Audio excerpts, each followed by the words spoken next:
Bonjour à tous, bienvenue dans Pédagogie Santé, l'émission dédiée à la sensibilisation et à la compréhension des enjeux de santé qui façonnent notre quotidien. Je suis Colomba Moi, en direct du 5e congrès africain du tourisme médical pour le compte de Afrique Santé Web TV.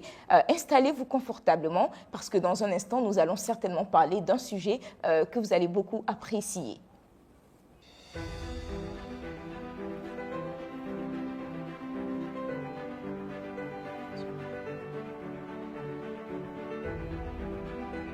Les médicaments sont essentiels dans le traitement et la prévention des maladies, mais leur accessibilité et leur sécurité doivent être rigoureusement assurées. Comprendre la posologie, les effets secondaires et les risques de surdosage est crucial, tout comme éviter les dangers liés à l'automédication et aux interactions médicamenteuses. Aujourd'hui, nous avons le plaisir d'accueillir le docteur Innocent Condé-Peto, pharmacien, pour discuter de ces enjeux fondamentaux et des bonnes pratiques pour garantir l'accès à des médicaments sûrs et efficaces. Bonjour docteur. Bonjour madame. Content de vous recevoir sur ce plateau.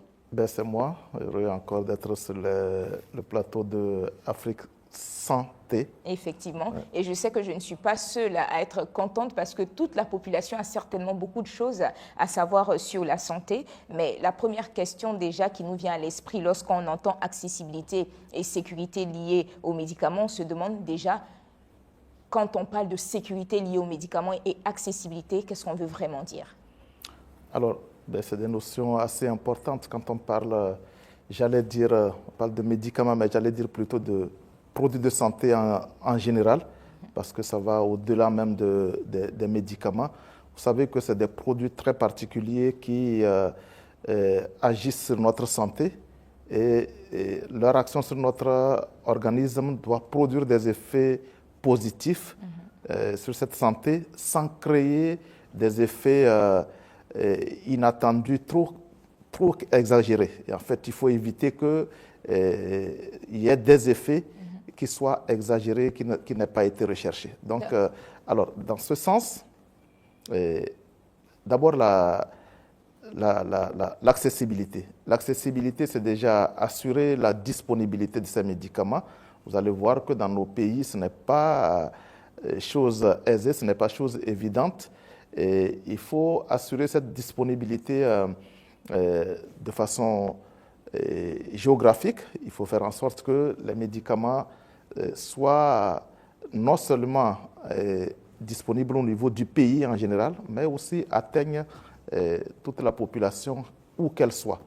Et ça, c'est essentiel. Après, cette accessibilité, elle doit être aussi assurée au plan financier. Il faudrait que les gens aient les moyens de pouvoir se procurer ces produits de santé. Et ça pose la question globale du coût de la santé dans nos pays. Et aujourd'hui, en matière d'accessibilité, je pense que la démarche qui consiste à faire en sorte que le risque financier ne soit plus un frein à l'accès aux soins contribue justement à cette accessibilité aux produits de santé.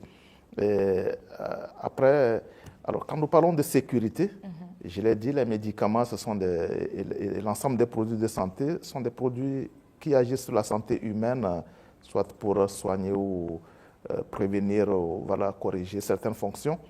Et cela dit, il va falloir faire en sorte que ces produits soient garantis en matière de déjà sécurité d'action, en matière d'innocuité, c'est-à-dire que il ne faut pas qu'il y ait des effets adverses, des effets toxiques éventuellement, il faut éliminer tout ça. Et cette notion de sécurité n'est pas laissée à la seule volonté des acteurs. Le réglementaire, l'autorité doit pouvoir contrôler et confirmer que le médicament fabriqué par un laboratoire et avec des effets annoncés, que ce médicament répond effectivement à tout ce que le laboratoire a dit. Donc, il appartient toujours à l'autorité réglementaire du pays qui met le médicament à disposition de sa population de confirmer cette sécurité-là pour le patient lambda, pour la population. Ensuite, cette sécurité doit être garantie aussi par tous les acteurs sur toute la ligne. Après la fabrication, il faut assurer son importation à travers des circuits de distribution. Il faut garantir la qualité du médicament jusqu'au lit du malade à travers un circuit qui passe par les mains des professionnels à tous les niveaux. Et tous ces professionnels, comme je l'ai dit, doivent être contrôlés et leurs actions doivent s'exercer dans des normes qui sont préétablies pour garantir que le médicament qui sort de l'usine de très bonne qualité parvienne aux patients avec le même niveau de qualité. D'accord, merci beaucoup pharmacien, si je peux le dire ainsi, pour toutes ces informations données sur l'accessibilité et la sécurité. Ce que j'allais dire, c'est qu'on sait que dans nos régions, c'est quand même un peu difficile d'avoir accès aux médicaments. Donc, quels sont les obstacles, non seulement que vous rencontrez, mais comment est-ce que vous faites pour pouvoir satisfaire en fait la demande? Oui, très belle question. Les défis auxquels nous faisons face, justement, pour garantir ces notions de disponibilité et d'accessibilité, c'est déjà que les médicaments dans nos pays sont fabriqués très loin de nos frontières et nous n'avons quasiment pas d'industrie pharmaceutique, surtout dans notre sous-région ouest africaine où 95% des médicaments sont importés. Et ça nous fragilise énormément parce que vous avez vu pendant la Covid, quand il y a eu des crises majeures comme ça, les gens ont tendance tout de suite à s'occuper de leur population avant tout. Oui. Les réglementaires des pays qui fabriquent ont décidé de bloquer toute exportation de certaines molécules parce que la situation était grave. Vous voyez que les accords commerciaux que nous avions, même le fait que ces labos aient enregistré leurs médicaments dans nos pays avec des devoirs qu'ils ont de nous fournir, tout ça tombe à l'eau et justement on se retrouve dans des conditions difficiles. Après, j'allais demander, vous, en tant que pharmacien, qu'est-ce que vous préconisez aussi Alors, au-delà de ça, il y a aussi les questions, pour cette sécurité, il y a aussi les questions de circulation dans nos pays de faux médicaments, des médicaments d'origine douteuse auxquels, malheureusement, les populations sont sensibles parce que, bon, elles n'ont pas les moyens.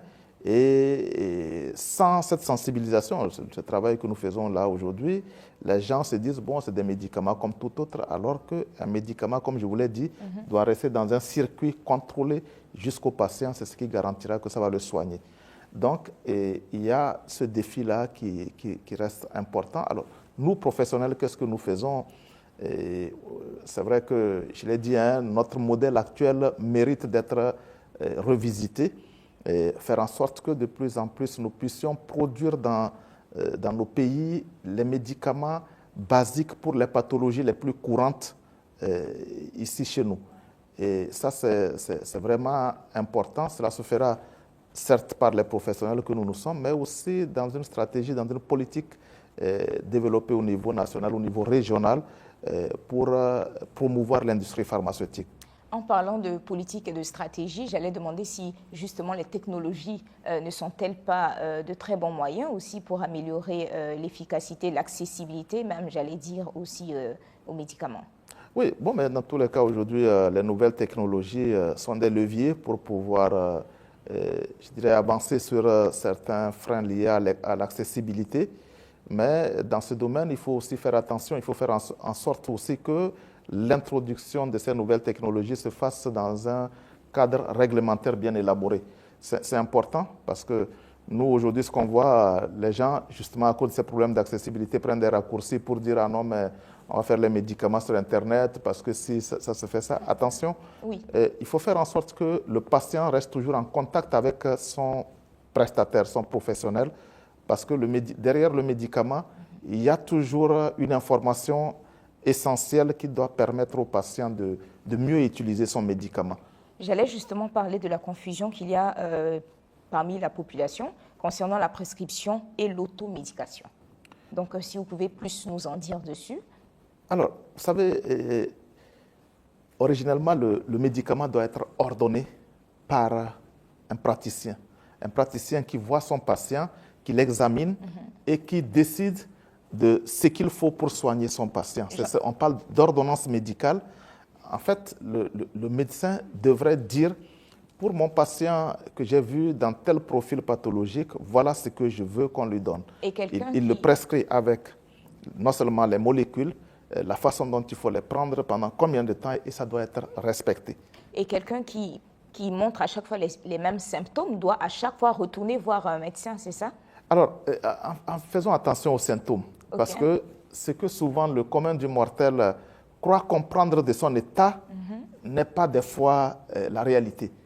Et un simple mal de tête peut cacher quelque chose de très grave qui entame le pronostic vital même de la personne. Donc, des fois, il faut quand même prendre le conseil du professionnel. Et souvent, les pharmacies, par exemple, sont un point d'entrée intéressant pour déjà avoir une orientation. Le pharmacien, vous pourrez aller le voir pour exposer un symptôme que vous avez. Lui pourra vous dire, attention, ce n'est pas aussi simple que ça, consultez tel ou tel médecin. Et si c'est simple, il vous donnera de quoi calmer ça. Voilà. Vraiment, merci beaucoup, docteur. Merci beaucoup, pharmacien. Vous avez les mêmes casquettes. C'est vrai qu'il y a des différences, des détails près. J'aimerais que vous puissiez donner un mot à la population par rapport aux médicaments, à la sécurité, à l'accessibilité. Comment est-ce qu'il faut se comporter?